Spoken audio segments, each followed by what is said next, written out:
और अब आपको बराह रास्त मुल्तान लिए चलते हैं, जहाँ पर वज़ीर ख़ारिजा शाह महमूद कुरैशी गुफ्तगू कर रहे हैं। जब 10 साल का उनका टेन्योर ख़त्म हुआ तो पाकिस्तान की सूरत हाल ये थी कि आपका जो तजारती खसारा था वो तारीखी हदों को छू रहा था।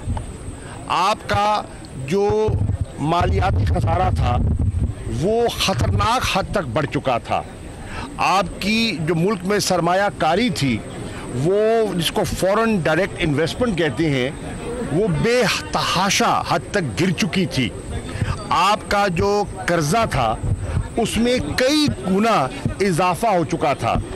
इमरान खान साहब इसका जिक्र भी कर चुके हैं कि पिछली साबका हुकूमतें जो 48 से लेकर 2008 तक उन्होंने कर्ज इकट्ठा किया 6000 ट्रिलियन का, और इन 10 सालों में मुल्क मकरूज हो गया 30,000 ट्रिलियन का। अब ये 24,000 ट्रिलियन का इजाफा हुआ है, उसका जिम्मेदार कौन है? तहरीक इंसाफ की 8 माह की हुकूमत को जिम्मेदार नहीं ठहराया जा सकता, नंबर 1। नंबर 2, डार साहब ने अपनी हिकमत अमली के तहत डॉलर को आर्टिफिशियली पेग किया हुआ था और डॉलर को रुपए को इस्तेकाम देने के लिए वो डॉलर मार्केट में फेंकते थे। जब फॉरेक्स रिजर्व्स तहरीक इंसाफ की हुकूमत आई तो जो आपके फॉरेक्स रिजर्व्स थे वो सिर्फ 2 हफ्ते के रह चुके थे। इन हालात में, इस बिगड़ी हुई सूरत हाल से तहरीक इंसाफ को 2-4 होना पड़ा और तहरीक इंसाफ अब उन्हें दुरुस्त करने की कोशिश कर रही है। अब असद उमर साहब हों या कोई और जिम्मेदार हो, रातों रात चुटकी बजा के तो वो सारे मसाइल हल कर नहीं सकते। बतदरीज वो इक़दामात उठा रहे हैं जिन इक़दामात से मईशत में ठहराव आना शुरू हो जाएगा, आना शुरू हो गया है। इंशाअल्लाह एक टाइम लैग होता है, उस टाइम लैग के बाद आप देखेंगे आपकी बरामदात में भी इजाफा होगा, आपकी मुल्क में इन्वेस्टमेंट्स का भी एक रुझान आ रहा है, और जब इन्वेस्टमेंट्स आएंगी तो उसका बेरोजगारी जो है उसको कम करने में वो अपना किरदार अदा करेंगी। ये चैलेंज है, हमें साबका हुकूमत से विरसे में मिला है।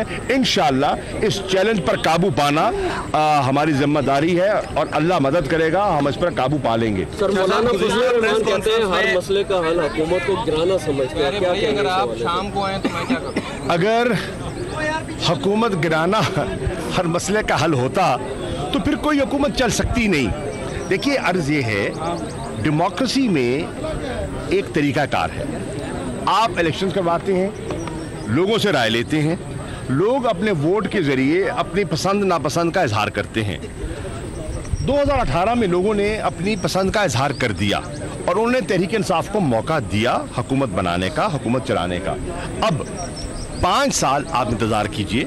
जैसे पिछली अपोजिशन को 5 साल इंतजार करना पड़ा, उससे पिछली अपोजिशन को 5 साल इंतजार करना पड़ा। 5 साल के बाद हम अपनी कारकर्दगी आवाम के सामने रखेंगे और फिर आवाम फैसला करेगी, और जो आवाम फैसला करेगी खुले दिल से कबूल करेंगे। शाह साहब, गुज़िश्ता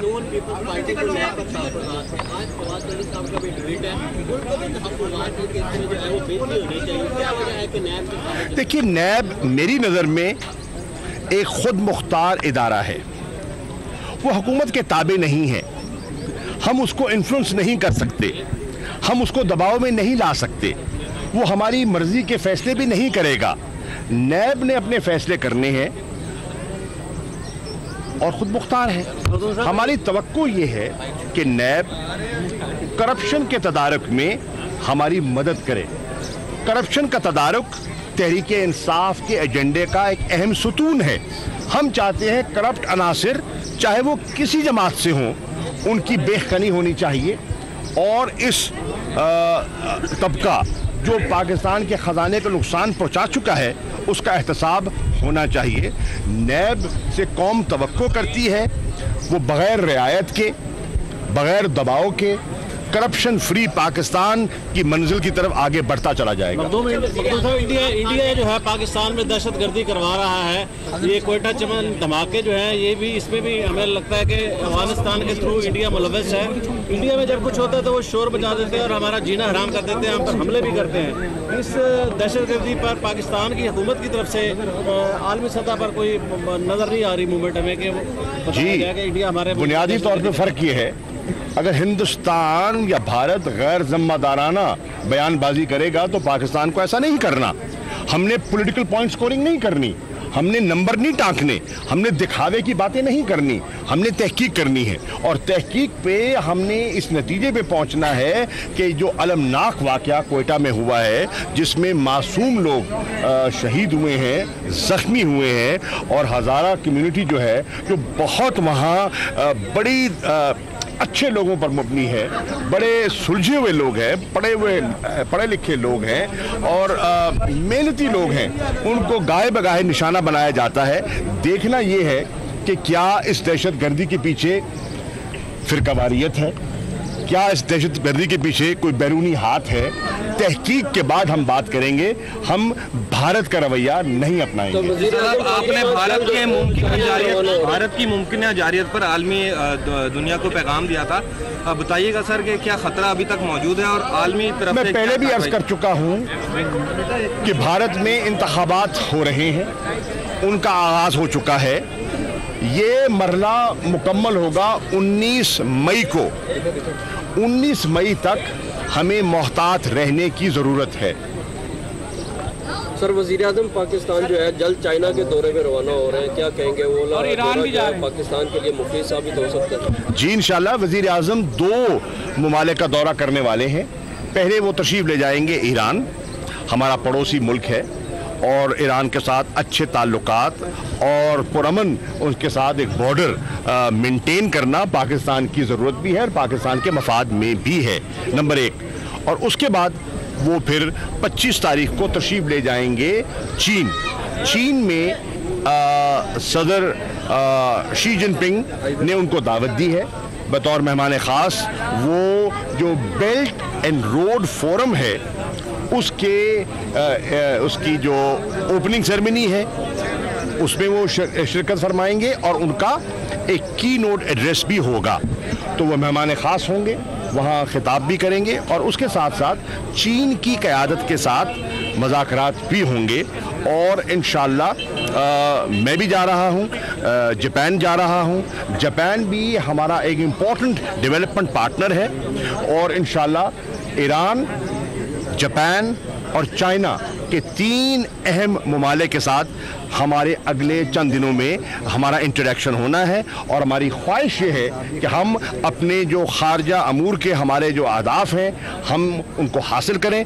अल्हम्दुलिल्लाह अल्लाह का करम है, हम उसमें आगे बढ़ रहे हैं और मुझे उम्मीद है कि इन तीनों ममालिक के साथ हमारे अच्छी नशिस्तें होंगी। बिलावल ने सिंध मार्च किया, पंजाब मार्च करने का ऐलान किया, क्या मैसेज देंगे? ये उनका सियासी हक है, वो ट्रेन मार्च करें, सिंध मार्च करें, पंजाब आएँ, हम उन्हें ये उनका सियासी हक है, हम उन्हें रोक नहीं सकते। ये उनका फैसला है, वो जो मुनासिब समझते हैं वो करें, ये उनका सियासी हक है। पंजाब ब्यूरोक्रेसी में कुछ तब्दीलियां आ रही हैं? अफगानिस्तान में अबूरी हुकूमत इंडिया में दिया कि मोदी को किसी मुल्क के अंदरूनी मामलात पर किसी वज़ीर-ए-आज़म को इस तरह के बयान देने चाहिए। पहली बात यह है कि उनके बयान को सियाक व सबाक से हटकर पेश किया गया और एक लॉबी ने किया। हमारा ना अफगानिस्तान के मामलात के अंदरूनी मामलात में मदाखलत का इरादा है, ना हमने दी है। हम तो एक फैसिलिटेट कर रहे हैं, हम तो अमन के अमल को आगे बढ़ाने की कोशिश कर रहे हैं, हम तो रिकन्सिलिएशन प्रोसेस को तक़वियत दे रहे हैं। और हिंदुस्तान का फैसला हिंदुस्तान की आवाम ने करना है, भारत की आवाम ने करना है। जिसको वो वोट देंगे, जिसको मुंतखब करेंगे, जो भी हुकूमत मुंतखब होकर आएगी और पाकिस्तान से इंगेज करना चाहेगी तो पाकिस्तान इंगेजमेंट के लिए तैयार होगा।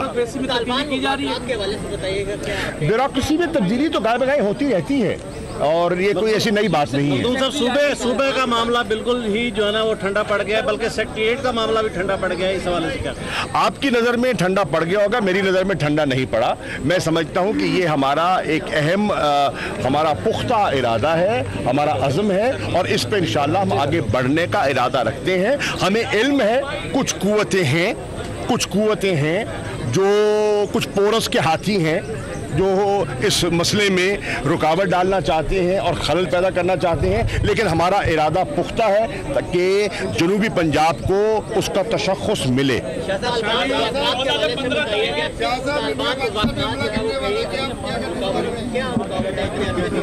देखिए, तालिबान के साथ मुज़ाकरात अमेरिका के हो रहे हैं, कई नशिस्तें हुई हैं और कल है गालिबन 15 तारीख, तो अगली नशिस्त 15 को दोहा में मुतवक्के है।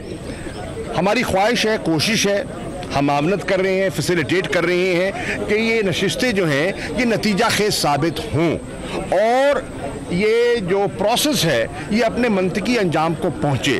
मंतकी अंजाम क्या है? Peace and stability in the region. ये हमारी ख्वाहिश है, हमारी आरजू है, हमारी कोशिश है।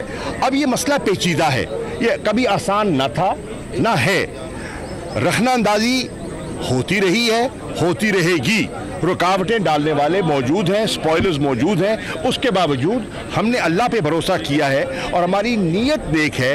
हम चाहते हैं अफ़गानिस्तान हमारा ब्रादर हमसाया मुल्क है, वहाँ बेहतरी आए, वहाँ अमन आए, वहाँ इस्तेकाम आए, वहाँ खुशहाली आए। बहुत शुक्रिया सर। जी भाई।